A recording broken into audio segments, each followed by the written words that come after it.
Hey guys, it's Sam, and welcome to Caps Lock, a podcast designed to help you live bigger, better, louder, and longer. Before we get started, I just want to thank you guys for listening and for giving this a chance and for coming here in pursuit of your best self. This is a space where we are going to grow together, and my hope is that it helps you go forward confidently, unapologetically, and with purpose. It's time to live your life in Caps Lock.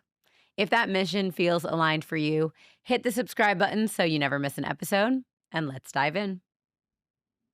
Sidebar for a sec, it's Mother's Day season, which personally I celebrate all year round because moms deserve way more than just a day. And I wanted to take a minute today to thank all the moms out there for everything they do for us, especially my mom, because there is no me without you. Function Health just released a book called Long Live Moms as a reminder that moms need to take care of themselves too. I really loved this excerpt from the book, so I'm just going to read you a quick piece of it. Moms know sacrifice, love stitched tight. They toil, the grit, the sleepless nights. They hold the world, yet stand unseen, the quiet force in between. The keepers of the scraped up knees, the magic hands that calm the seas. But wise are moms who pause, who see that caring starts with caring for me. A body strong, a breath drawn deep, a heart that beats, a soul to keep. The years move fast, yet love remains, a bond unbroken, thread through veins. So long live the ones who teach us how to love ourselves, to live well now. Long live the hearts, the wisdom, the care. Long live moms everywhere. If you are a mom or have a mother figure in your life, I'm sure this poem resonates. I feel like it's such a powerful reflection of the sacrifices a mother makes and the love and joy they bring into the world. I literally had to record this twice because I got choked up reading it the first time. If you don't know Function Health, it's an all-in-one health platform that helps you take control of your health through data. Instead of guessing what's happening inside your body, Function helps you know for sure, providing access to 100 plus advanced lab tests. These tests include insights into thyroid function, hormones, liver health, heart health, autoimmunity, kidney function, nutrient levels, heavy metal toxicity, immune system, electrolytes, and more. With Function, your first set of tests helps establish a baseline of your health, giving you a starting point to compare future tests against. This makes it easy to spot changes, even subtle ones, and address them proactively. For all my moms out there, Function Health is the best way to care for you so you can continue to care for them. Get Function Health's Long Live Moms book for free at functionhealth.com/capslock and learn more about how Function Health can help you take better care of you. That's functionhealth.com/capslock. So you never miss an episode? Okay, girl. She's really feeling it today. Hi, guys. I'm a fitness girl. Not me looking into the camera while I'm saying that. I'm feeling very like chatty and silly and meta today. I've had like 300 milligrams of caffeine and no food. But I'm talking about something today that is just like a big part of my life and that we hear about so much from all these health talkers. But do we really believe them? And do we really believe them blindly? Like the reason we do this show is because we're hearing all of these claims from all these people on the internet, and none of us are really doing the background research to decide whether it's true, whether we believe it, and how we should apply that knowledge to our lives. As a person who's been pretty serious about my fitness for the last couple of years, I am a little bit embarrassed to admit that I have like not really prioritized recovery as part of my wellness programming until I would say the last like year, maybe 2 years. I used to think it was kind of like for babies, not young babies, like wuss babies. Like, oh, you're sore? Boo hoo. Like, go lift twice your body weight in the gym. But across the many different recovery modalities, the benefits are numerous. They are researched, they are proven. And I am here to officially admit that I was wrong. Recovery is not for babies, recovery is for smart, informed fitness people. All of us, really, who are doing extraneous exertion on a regular basis should be prioritizing recovery just as much as our fitness, both for efficacy and also for our overall wellness, our holistic wellness. And I don't mean holistic like alternative medicine, I mean holistic like 360 degree. Like, let's take care of all of it. Now, this is not an episode about recovery at large, so I'm not going to go through every modality and share the benefits of each. That would literally take years and years and years. And so I'll probably split them up and only come on here to talk about ones that I feel there's like a mainstream conversation about. But for today's purposes, one that has become extremely popular and mainstream in the last few years is sauna. It seems like every other day a new business is popping up with like a monthly membership for sauna, or your gym is adding one to the locker rooms. And every podcast has someone on it talking about how we should be in there for like 8 years a day. And we're just hearing a lot about it. And my question is it really that good for us?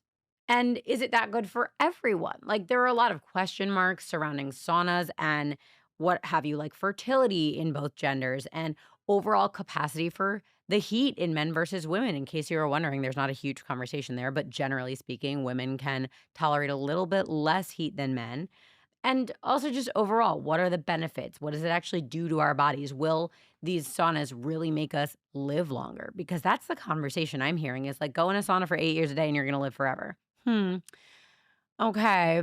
I'm not 100% sure. So, as usual, I want to know the bottom line on how to best use them, what they do to our bodies, how they impact our lives. So, today I'm going to answer all those questions using peer reviewed research and trusted sources, all of which can be found in the show notes as usual. So, if you don't believe me, go check the research articles. They're 86 pages long and all the words are very sciencey, but do it. I dare you. Okay, let's do this. The first part of our conversation is going to answer the question, why do we need recovery? Because I think even though it's becoming more popular, so many of us are focused much, much more on the fitness part of our journey. And the truth is, if we are overexerting ourselves all the time, so many bad things happen, right? We had an episode on has your HIIT workout stopped being effective? And that was all about if you overtrain and you do not do any recovery at all and you just go, go, go, and it's really high intensity workouts over however much amount of time, your cortisol is constantly spiked and you're puffy and inflamed and stressed out and miserable all the time. And like you don't feel like the workout is doing its job. Right. And there are a lot of other things. You're at risk of injury, your mental health can suffer from this. So, we're going to just talk a little bit in the beginning here about why recovery is important and why you should be doing as much recovery as you are doing fitness. Okay. So, here's why. The first is that recovery allows your body to repair your muscles. We all know that when we exercise, especially when we exercise vigorously, we create these teeny tiny micro tears in our muscles. And our bodies are brilliant and magical, and they're able to largely fix themselves after minor traumas. So, giving ourselves a rest day or taking time off from fitness to recover allows certain cells in our bodies called fibroblasts to help the tissue heal and grow and repair itself, which makes our muscles come back stronger. Another thing, recovery also allows you to replenish your glycogen levels. And I think this is an important conversation. So we're going to rewind quickly so that we really understand this in our souls. Glucose is a monosaccharide, meaning it is the simplest form of sugar. It's found in many foods from sodas and fruit and honey to starchy foods and carbs. Glucose is your body's main source of energy. I want you to hear that again. It is your number one source of energy, and carbohydrates are your main source of glucose. So glucose is your body's main source of energy, and carbohydrates are your main source of glucose. So we need carbs and sugars for our body to function, right? And I want to just reiterate that because as a girly who has had some weirdness around eating in the past, and I think a lot of us can relate to that, so many of us are scared of sugar and carbs. And I have done like detoxes in the past where I skipped refined and processed sugars and carbs. That felt really good, but you need to be eating your sugars and carbs in other ways if you're going to be doing that, right? From natural sources. So I just wanted to make that point really clear and really strong because I think so many of us feel like we need to be afraid of those things. And I want to be clear, we want to be afraid of the like processed versions of those things. But like carbs are also found in vegetables, right? Okay. So we're loving glucose and carbohydrates. Now, When you eat glucose, your body uses some of it immediately, and that gives you energy. But if there's any left over after that, it is stored in your muscles and in your liver as glycogen. When we move or exercise, our bodies break down the glycogen particles and produce something called ATP. And the long name for ATP is adenosine triphosphate. And that basically helps us contract our muscles. So the longer and harder you exercise, the more glycogen gets broken down and the more you deplete your glycogen stores and you become tired and sore. Your endurance and strength and agility are impaired. You might have brain fog since your brain also needs glycogen to function. And you may even wind up with impaired immune function. So, long story short, recovery allows your glycogen to replenish itself. And that is extremely important for your overall health as well as your short term athletic performance. Got it? Good. A couple more. Recovery reduces your risk of injury. We already mentioned that. Injury happens most often if your body is fatigued from overtraining and low glycogen levels. Recovery helps you sleep better because training produces a lot of cortisol, which we also just mentioned, and adrenaline and endorphins. And those can all have negative impact on your ability to get enough sleep, quantity, and quality, depending on when they're released and how much.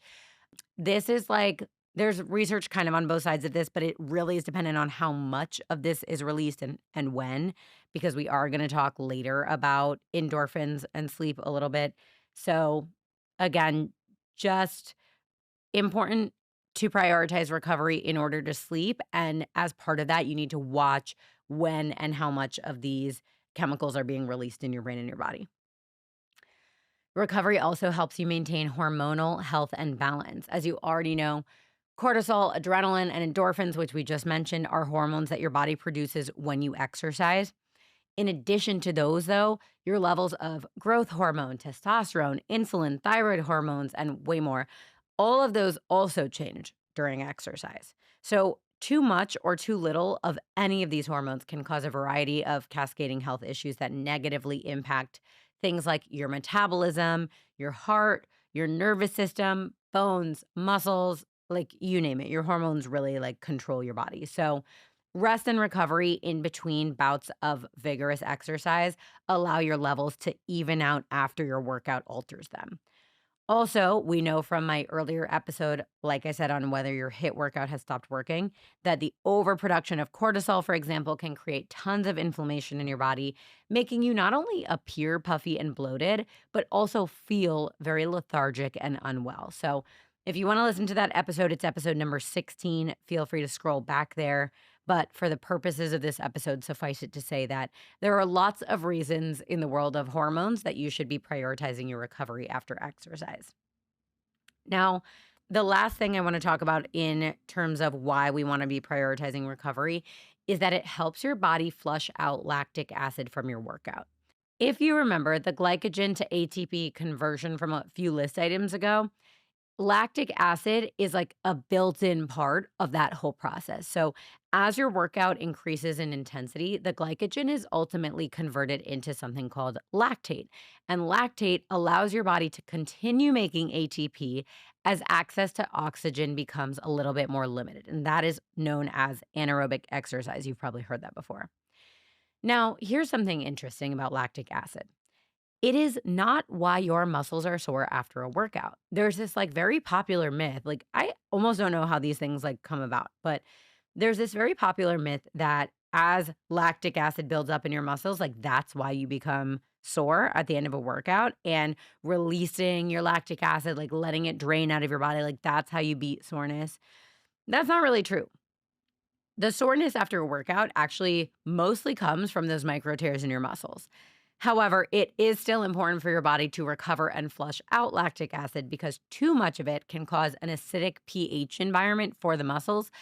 And that leads to reduced enzyme activity and impaired muscle contraction. So, in other words, like impaired strength and performance, basically. And also, something to note is that your body can actually recycle lactate back into glucose, and then that glucose can be used as energy again. So, the quicker you flush it out, the faster you can actually bounce back after a tiring workout. So, I just thought that was interesting. Some sources also claim that rest and recovery days are good for your mental health. And I think that's probably right because the healthiest approach to almost everything is balance and moderation. It sounds like mainly the mental health issues that arise from overtraining are more so a byproduct of the other things like lack of sleep, fatigue, soreness, like you might be like irritable because of those things. But I also think the mental health benefits are a lot more subjective than the physiological benefits of recovery because, at least for me, I consistently feel way better every day that I do work out versus every day that I don't work out. So, kind of a to each their own on that. And I think the mental health benefits of rest and recovery, actually, no, I'm going to modify that. I think the mental health benefits of doing physical recovery are a little bit more subjective. I think rest is needed for everybody. Overall, the short answer about why we need recovery is because it helps our body feel better, perform better. It helps us prevent setbacks like injuries. But of course, I've never given a short answer in my life. And I thought some of that information was interesting. So I wanted to give you the long answer as well while we're here. Now, the modality of recovery that we're deep diving on today is the sauna, like I said. So let's do like a 30-second history lesson on what the sauna is, how it came about. According to BBC, the use of the sauna goes back roughly 10,000 years, most likely originating in Northern Europe as a man made pit or cave with hot coals in the center. So a thatched roof would kind of close at the opening of the pit or cave to kind of seal in the heat. And then someone inside would throw water upon the rocks to create a little bit of steam that would be trapped in the enclosed space to create the sauna experience that we're all too familiar with today. The concept started to kind of spread across the world during the Bronze Age. So early saunas and sweat houses started popping up amongst indigenous peoples in Mexico, North America, the ancient Islamic world, Japan. In some of these cultures, sauna was actually a spiritual practice as well. For example, according to some Harvard research, Native American sweat lodges heavily incorporated ceremonies and rituals into their sauna experiences, focused on like prayer and purification. And then over time, saunas became popular across the world and were used in lots of different ways: washing, cooking, tending to the sick, doing laundry, giving birth. There were like a million reasons to have a sauna back in the day. But today, in our own lives in this like modern age, saunas are most commonly used for wellness. You will commonly see people going in there before or after their workouts on rest days. And everyone really like talks about how good for you it is, but it's also my experience that many people don't actually know if that's true. If it is true, they don't know why it's true. And a lot of people, I would say this is like the primary reason I'm doing this episode today, is like, even if you think it's good for you and you hear it's good for you, and maybe you are even 100% certain that it's good for you based on your own research that you have done, like outside of listening to this stuff, a lot of people will just like go to the sauna and like raw dog it. Like they don't have any sort of program they follow. They don't know how long you're supposed to be in there, how hot it's supposed to be, what type of sauna to use. Like there are a lot of different variables in here. And a lot of people like don't know how they should really be using it for efficacy or toward a specific goal. So today we're going to double click on all that. Now, many sources around the internet consider saunas to be good for your mind and your body. And again, all the sources that I'm referencing today are linked in the show notes. Everything I say is backed up by scientific research that has been peer reviewed and published in a reputable source. But if I'm ever going to share an opinion, I will make that very clear. So let's go through all of the kind of ways that a sauna supposedly can benefit your mind and body. And we'll also discuss the mechanisms by which they purportedly, allegedly work. Now, the first one is probably pretty obvious. Saunas may reduce stress and increase relaxation. This occurs by a number of mechanisms. And what I think is really interesting about it is that it's not really like woo. It's like, this is science. Like, here's what your body experiences when you step inside a sauna. And physiologically, they make you less stressed. I love that shit. First, when your body temperature rises, it dilates your blood vessels, like it expands your blood vessels. And this is a process known as vasodilation. When you experience vasodilation, your heart rate increases, which in turn activates your parasympathetic nervous system, which can slow your breathing and promotes deep relaxation. For comparison, just like context and color so that you understand it a little clearer, this is the same part of your nervous system that's activated, say, when you go get like a massage or when you meditate or when you do breath work. Those are other modalities which also promote relaxation. So you kind of have the same experience in a sauna. You might also feel relaxed in a sauna because increased blood flow as a result of this vasodilation relieves stiffness in your muscles. So you're able to physically relax your body. And there's a ton of research out there suggesting that when your body is physically tight, like when you feel like you're clenching your jaw or like your tongue is pressed really hard up on the roof of your mouth, like when you are clenched, you have a lot more trouble relaxing your mind because your body is not able to relax. They're very interconnected. Saunas also promote the release of endorphins in your brain, and some studies also indicate increased production of dopamine and serotonin as well. And as we know, all of these are feel good chemicals that can improve your mood and reduce stress. Now, if you're the same person as me, which I believe that many of you are, and that's why you come here week after week, that blurb about hormones instantly made you wonder about, like, okay, what does it do to my cortisol? And obviously, we hear so much about cortisol. I've already said the word like 100 times during this conversation, and it just like affects us so much in our day to day. So, of course, I was like, if we're releasing these other hormones, like what is going on with our cortisol?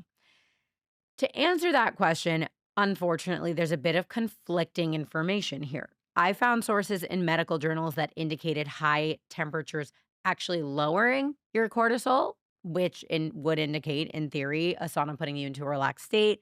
But I also found studies indicating that going from neutral temperature to extremely hot temperature actually increases your cortisol. So, to answer the question, IDK, and that's actually kind of disturbing because it seems important. But for what it's worth, there is more evidence supporting increased cortisol production in extremely high temperatures. So it doesn't really seem to work toward relaxation. A little bit unclear. I'm not loving that. I would like to see more research done on this. So if anyone who has the resources to actually conduct this kind of research is listening, please talk to me a little bit more about body temperature, external skin temperature, and how that affects cortisol levels, because I would like to know. Lastly, and I do think this is super interesting, when you go into a sauna, your body temperature typically rises from its baseline of around 98 degrees Fahrenheit. Like I think the typical is like 98.6 to around 102 to 104 degrees Fahrenheit, depending on the heat of the sauna, how long you stay in there, what your particular internal resting body temperature is. So we're looking at an increase of like 4, maybe 6 degrees Fahrenheit for your internal body temperature. Now, when you exit the sauna, your body temperature starts regulating. It goes back down to your usual 98 ish, right? Makes sense. Don't forget that, but like compartmentalize it, hold that there. Separately, anytime you go to sleep, whether or not you've used a sauna, unrelated to the sauna, your body temperature drops by a gradual, maybe 1 to 2 degrees as your body prepares for sleep. Turns out, research strongly suggests that a rapid decline of your core body temperature for any reason not only initiates the onset of sleep, but also facilitates entry into the deeper stages of sleep, like REM, in part because body temperature and melatonin production are inversely related, meaning as your body starts to cool off, you produce more and more melatonin. So, the experience of leaving a sauna and allowing your body temperature to drop after exiting actually triggers melatonin production and makes you sleepy. So, another mark in the relaxation column. That was a lot, but basically, yeah, like from the research, I'm seeing that saunas do reduce stress and increase relaxation. Cortisol production going up or down, not so sure, but saunas do maybe, and we'll talk about this a little bit. Saunas do reduce inflammation as well. So it seems to me that even if your cortisol does go up as a result of being in a heat stress environment, it seems like everything else kind of outweighs it. So cortisol might be a little bit irrelevant in this conversation just because it doesn't move the needle that much. And overall, it seems that going in a sauna can promote a level of deep relaxation that not only helps you kind of reduce your stress, but also maybe helps you go to sleep. Love. Now, in addition to reducing stress and promoting relaxation, saunas can also improve muscle stiffness and soreness, which I mentioned a minute ago, but I'd like to go a little bit deeper on the mechanism here because it's interesting. One of the reasons is because, again, elevated temperatures cause vasodilation, which allows for more blood flow to the muscles. And increased blood flow to your muscles means more oxygen and nutrients being delivered to the muscles, both of which can help the muscle tissue heal from the micro tears that you create during vigorous exercise. And then the other reason, there are really like these two major reasons. The other major one is also something we talked about a minute ago, which is the release of endorphins. And if you don't know, endorphins are sort of the body's like natural pain reliever, and they're responsible for things like runner's high, where you get this kind of feeling of either like a blissful euphoria in the extreme cases, or even just a general sense of well being. And in some research, it's actually suggested that if you're able to produce endorphins naturally by working out or going in the sauna or whatever, it can actually be even more effective than taking an over the counter pain reliever like Advil or Tylenol. So I thought that was kind of cool.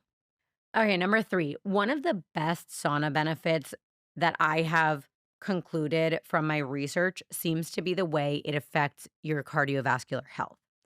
When you get into the sauna and your body temperature rises, your body starts naturally trying to cool itself off. It's just like a survival mechanism. And the way it does that, the number one way that your body tries to naturally cool itself off is by sweating. As your body starts to sweat, your heart rate might increase to somewhere between like 100 and 150 BPM, depending on like what your personal resting heart rate is and a few other factors like how long you're in the sauna, for example. Now, this can be really good for your blood pressure when utilized the right way. In a study published by the National Library of Medicine, subjects with untreated hypertension, which for anyone who doesn't know is just like high blood pressure, subjects with untreated high blood pressure were studied after just using the sauna, and then they were studied a separate time after doing exercise first, followed by sauna. Overall, the results showed that the sauna was good for their cardiovascular function, but it didn't do a ton in terms of improving their blood pressure just by itself. However, when they combined exercise with sauna, so like they'd exercise first and then go in the sauna after, their blood pressure improved immediately during the sauna. And then their blood pressure remained lowered to a healthy rate for the next 24 hours as well. So that's pretty major. And as a part of this, sauna use has been linked to improved arterial compliance, which basically just means like the elasticity of your arteries. So the more elastic your arteries are, the more easily they're able to expand and contract to accommodate the blood pressure inside your body at different intervals. So that's a really good thing. So blood pressure was improved and arterial compliance was improved. Now, in addition to all that, sauna can also lower your cholesterol. As we know, high cholesterol puts you at a much higher risk of heart disease and dangerous or fatal cardiovascular events. So much so that lowering your total cholesterol by just 10% can actually decrease your risk of heart disease by up to 30%. That is pretty serious. That's like a pretty big number. When you go into a sauna, your quote unquote good cholesterol, which is your HDL cholesterol, increases a bit, and your quote bad cholesterol, your LDL cholesterol, decreases a bit. This effect is thought by doctors and researchers to be similar to that of like a moderate intensity workout. But just like with blood pressure, you actually get the best cholesterol benefits from combining exercise and sauna. So, again, exercising first and then going in the sauna after. So, that's pretty cool. It can really, really significantly affect your cholesterol levels. There's also a thing called CRF, and that is cardiovascular respiratory fitness. And having high CRF, and like this sometimes confuses me, having high CRF is a good thing, right? Like I feel like people tend to be like, oh my God, you have a high something or other. High CRF is a good thing because it measures your body's ability to deliver oxygen to your muscles and organs during exercise, and your muscles and organs need oxygen during exercise. Now, as you might expect, following the same pattern of the last few minutes of this episode, exercise is something that's good for your CRF because physical activity strengthens your heart and lungs, which work together to make that oxygen delivery. But Guess what helps your CRF even more than exercise alone? That's right, adding sauna. This is another instance where exercise plus sauna is better than just exercise or sauna alone. And lastly, within our little cardiovascular section here, it seems that frequent and long duration use of the sauna overall leads to a significant decrease in risk of dangerous or fatal cardiovascular events. One particularly compelling study that I read, which I linked in the show notes if you want to look at it, followed 1,774 men and women, which I want to note is important because a lot of sauna research is only done on men. And I could rant for hours and hours and hours, but this is like the seatbelt problem. Women are just not studied as frequently in medical research, and it pisses me off. So I loved this study because it was not only a pretty decent sample size, like almost 1,800 people, but it followed men and women. And this study found that people who used the sauna at least 4 times per week and for over 45 minutes total each week, with most sessions ranging between like 5 and 20 minutes long each, those people had the lowest risk of cardiovascular events. And there was a very direct linear correlation. The people who saunaed less had more heart problems, and the people who saunaed more had fewer heart problems. Plus, and this is like maybe even the best part, doctors studying this group of people were able to predict the onset of cardiovascular events more accurately in people who saunaed more. Meaning, the more they saunaed, the easier it was for a doctor to tell whether something bad was going to happen to their heart. As you guys know by now, preventative healthcare and testing is so important to me because I believe strongly in taking an informed approach to your health so you can like head off any terrible problems before they even arise instead of dealing with them once it might be too late or your options might be more limited.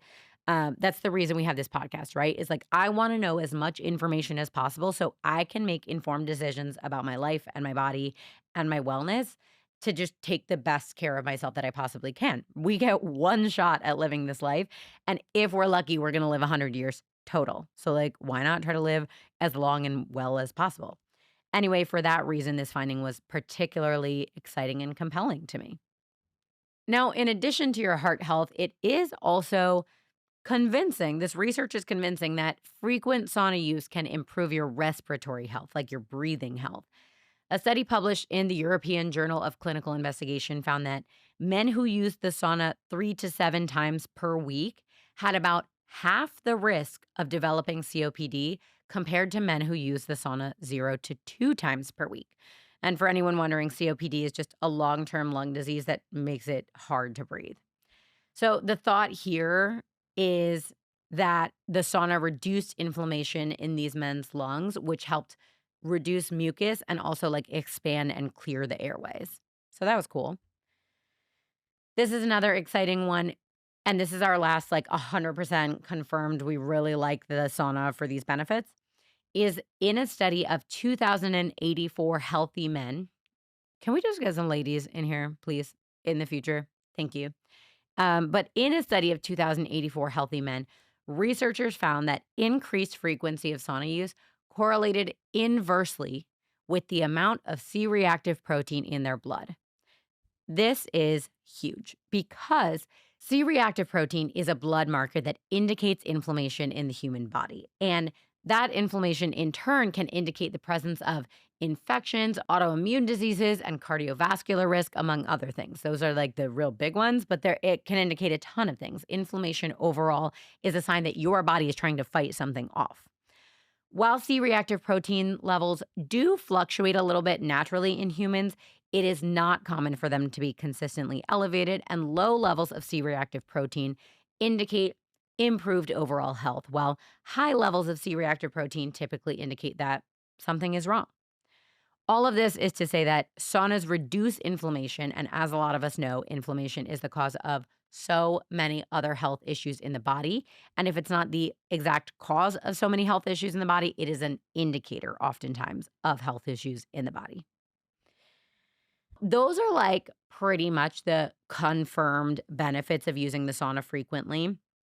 There are also a lot of other like claimed benefits of saunas People say, I would say I have 1, 2, 3, 4. I have like 5 things kind of on this list where it's not totally substantiated, but I felt like it was worth mentioning so that we can either debunk or like say it's moving in the right direction. So the first one is some people say it can improve psoriasis and other skin conditions. Almost all of the, evidence behind this is totally anecdotal. Like there's really not enough science behind it to substantiate any sort of claim. And most people have like completely different experiences when they have this, right? Like some people go into a sauna and have skin irritation. They break out, they get red, they have like rosacea, their skin gets drier. Other people have like more hydrated and glowy skin. Like it really kind of depends on a lot of different factors. So I would personally not rely on a sauna to clear up psoriasis or a skin condition. And I would definitely speak to a doctor or a dermatologist before going in a sauna if you have psoriasis or another skin condition. Now, the second thing is some people claim that a sauna can improve your immune function. This seems to be highly debated. Some sources say that a sauna can mimic a fever, which can make your body produce white blood cells, which is allegedly a good thing. But there's also evidence saying that saunas increase your production of prolactin, which, if your prolactin levels are too high, can actually cause autoimmune disease. So there's way more to talk about there. Like, there are a million different claims for this, but all in all, I would say this cannot be substantiated right now. Did I say words just now? I would say this cannot be substantiated right now either. So I would not, again, rely on sauna for improving your immune health. This one is interesting. There are some kind of studies out there that say saunas can prevent neurocognitive diseases like Alzheimer's and dementia. Again, these are like observational studies. They're not like doing anything to these people. They're just watching them and like taking notes. But I do want to talk about it quickly. Overall, between two particular studies that like really stand out, a whopping 16,309 healthy adult men, again, were studied and they were followed for like 20 to 40 years. So this is like a pretty good study. That's a large sample size and a long kind of longitudinal study to see if their use of the sauna could be related to their development of neurocognitive degeneration. In the first study, compared to subjects who use the sauna like once a week, subjects who use the sauna 2 to 3 times per week had a 20% lower risk of Alzheimer's and dementia. And subjects who used it 4 to 7 times per week had a 65% lower risk of Alzheimer's and dementia. Those are pretty compelling numbers. In the second study, the results were similar, and they actually went a step further also to determine the right duration and temperature of sauna use for preventing these things, finding that sessions between 5 and 14 minutes long and between 175 and 195 degrees Fahrenheit were appropriate for this application.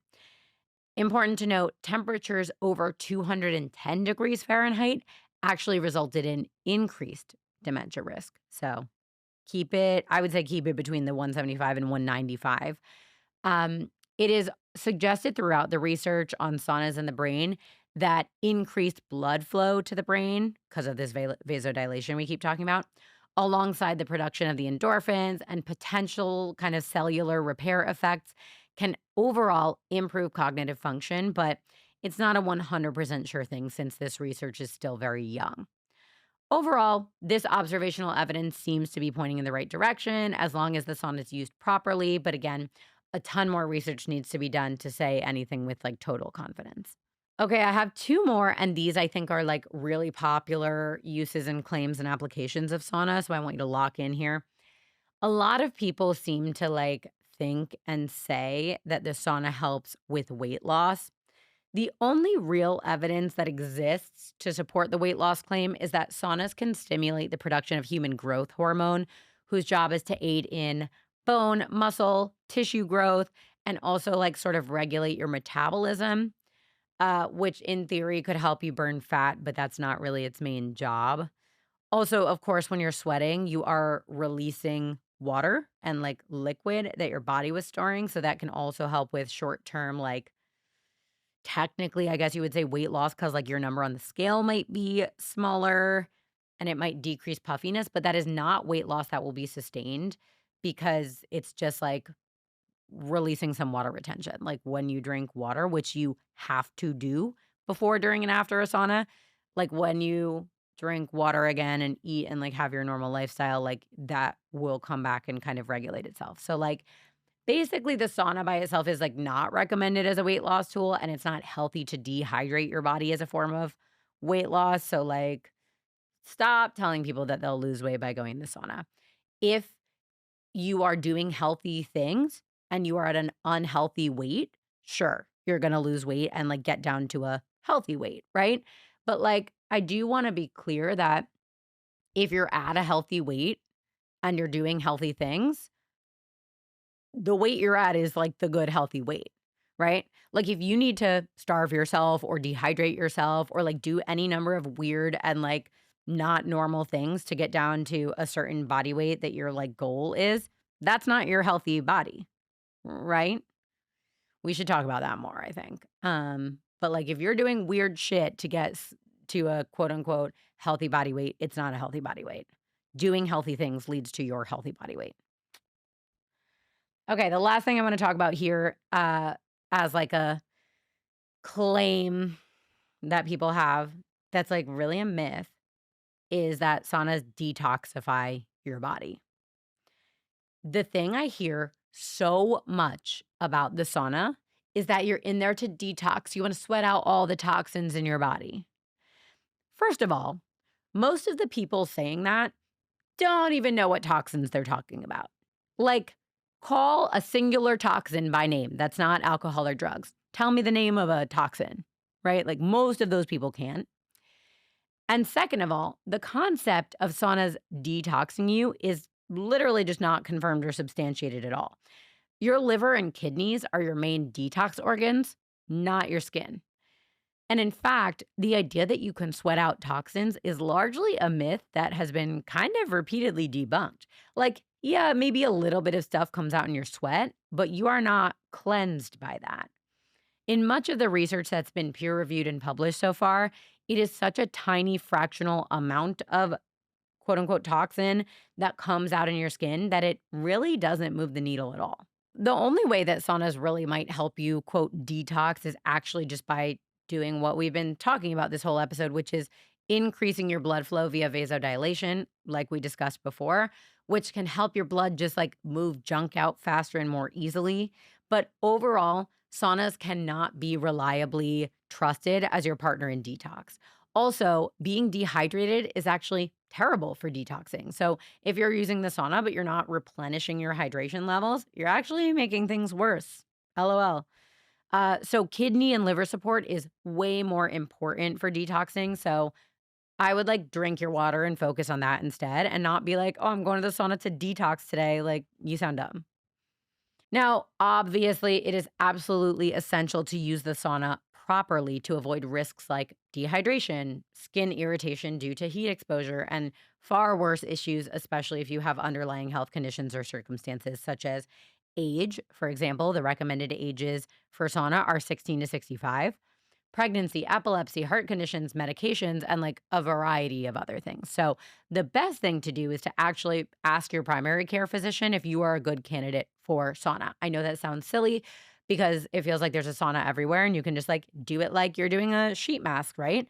But it's actually like putting a stress on your body and your heart. Anyway, once you're cleared by your doctor to use a sauna, it seems to me, based on all this research, that the best methodology would be as follows.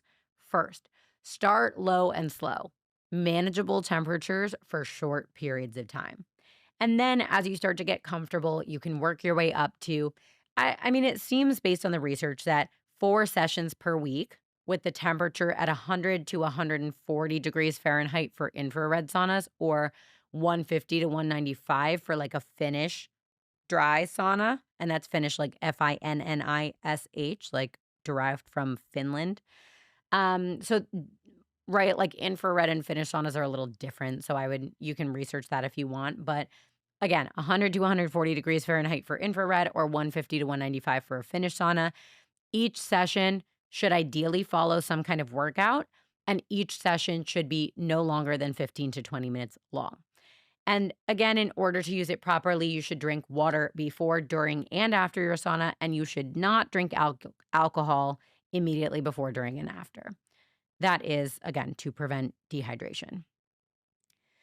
Now, the only other thing I think is actually pretty important to flag for the purposes of this episode is that in limited research, saunas have shown likelihood to decrease male fertility.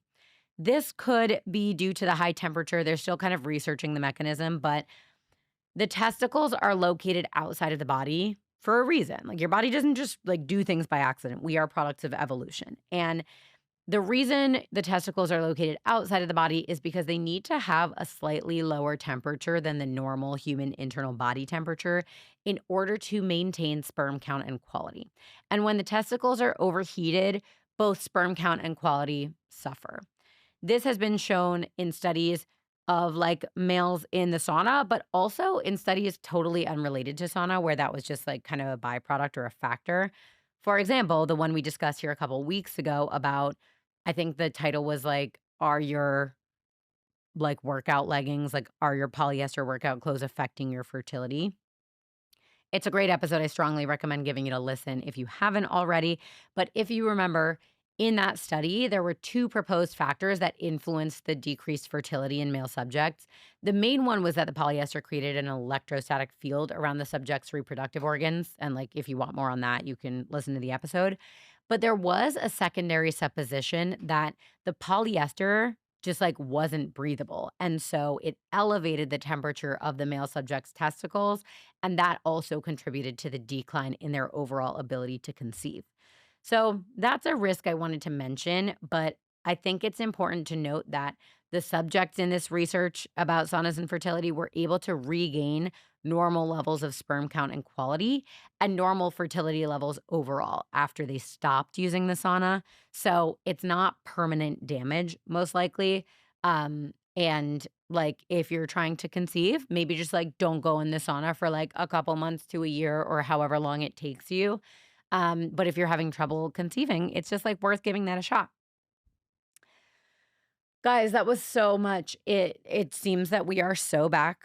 We are so back on our science game. The bottom line, I think, is that sauna can be great for a couple different reasons: relaxation, muscle soreness, even muscle synthesis, cardiovascular health, respiratory health, decreasing inflammation. Again, I would not rely on it by itself as a tool for weight loss, detoxing, neurocognitive health, skin conditions, immunity. I would wait until more research comes out before you like use that as a tool. And no matter what your circumstances are, I would always speak to your doctor before using a sauna. And again, I would probably stop using it if you're trying to have kids just to give yourself the best shot, but I will leave that up to you to decide for yourself. That's probably something that my partner and I will do if we're trying to have kids, just to like make sure the overall health and quality of our pregnancy is good. But that's the tea.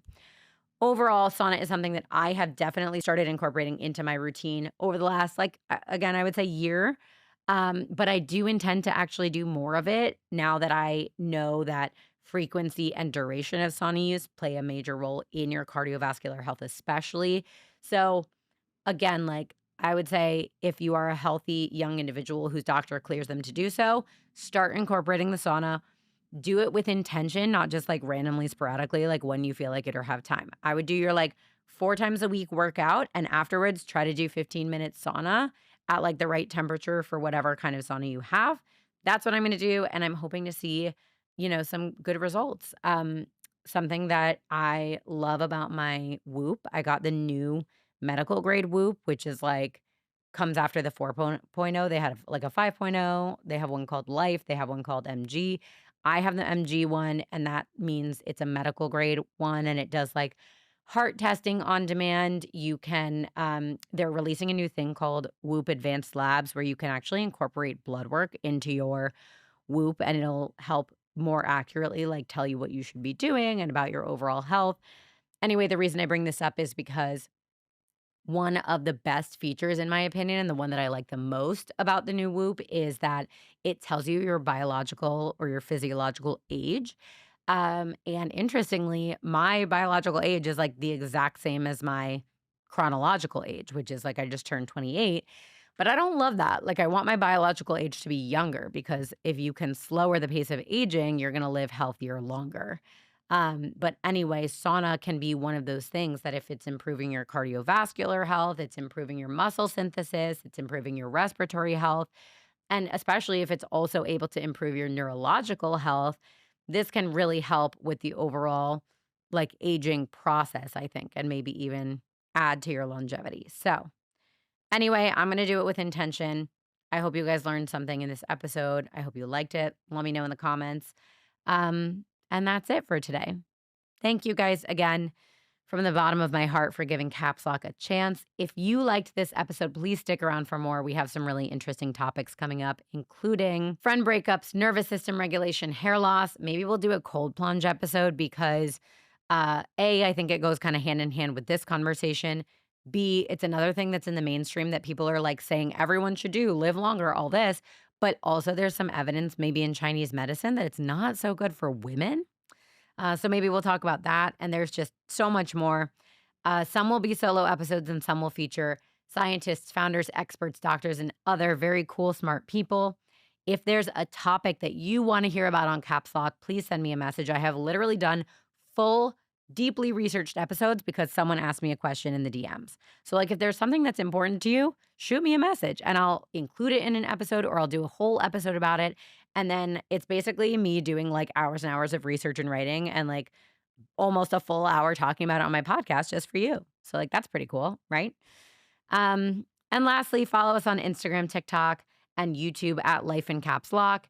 Hit the subscribe button so you never miss an episode. Leave me a rating or review. This is huge for podcasters. It makes my world go round, literally. And tune in next Sunday at 8 a.m. for another episode of Caps Lock. Okay. Love you guys. Talk soon.